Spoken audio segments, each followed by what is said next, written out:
We are steadily making progress in controlling the outbreak, both in the community as well as in the migrant worker dormitories.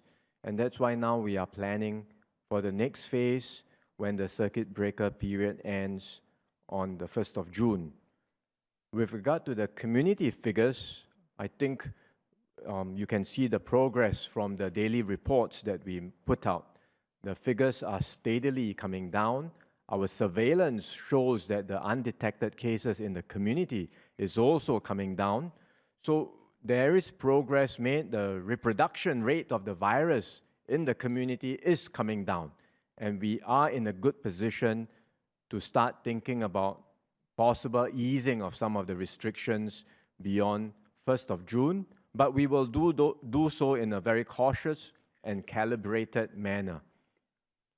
For the situation in the migrant worker dormitories, we are making progress in testing the workers. We are committed to testing all the workers to make sure that they are free from infection. If you look at the actual numbers of people who report sick with acute respiratory illness, that number has been coming down by the day compared to the peak of the outbreak. But every day, in terms of the reported cases, you will still see high numbers. And that's because we are continuing to test many workers, including the ones who are asymptomatic and well. Because this is part of our process to clear the dormitories systematically. So we have put in place a process to do so through mass PCR test and mass serological test. The serology test will be applied to the dorms with high infection rates. So with a serology test, we will be able to pick up those that test positive, meaning to say they have had some history of the illness, they probably have recovered, and after a period of isolation, we can assume that they are recovered from the virus. For those who test negative for serology, and for the workers in the other dormitories, then we will apply the PCR test. And we will do this either individually or in batches, meaning through pooled testing. Today, we are testing about 3,000 tests a day in the dormitories, but we are ramping up that number over the coming weeks as well. So through mass PCR test and complemented or combined with isolation, because one test alone may not be sufficient, we'll do one negative test, and because the PCR test does not pick up the virus when it's in incubation, one test negative, the worker will be subject to a 14-day isolation, and then another second negative test to be confirmed.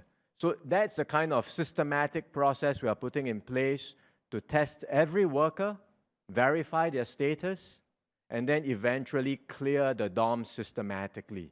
And because we are doing that, despite the new cases coming down, the daily reported cases will be quite high for some time, because this is a process of systematically clearing the dorms, and we may well test an existing worker who is positive but asymptomatic. But this is necessary in order to ensure that we are thorough and systematic in cleaning up and clearing the dorms and verifying the status of all the workers before they resume work. In the meantime, I think it's also very encouraging to see that many workers are recovering well on the road to recovery, and many are ready for discharge. So by the end of this month, we will have 20,000 who are ready for discharge, and then likewise in June, we expect to see many more recovering and well on their way to discharge, being discharged and being able to resume work as well. So all that, I think, is coming together just as we ease on the restrictions of the circuit breaker and reopen the economy.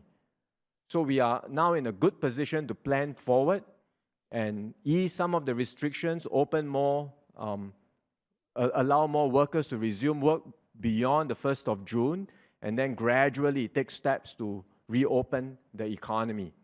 As we go about this exercise, all of us have to be prepared that new cases may well emerge. It's inevitable, right? The reproduction rate of the virus may be low today, but once more activities were to resume, there may well be more contact, and we may see new cases emerging. It has happened in many other countries as well.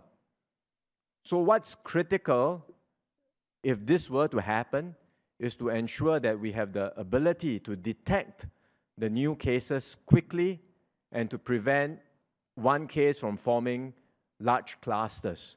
And that's why we are building up our capacity for faster contact tracing, for more comprehensive large-scale testing.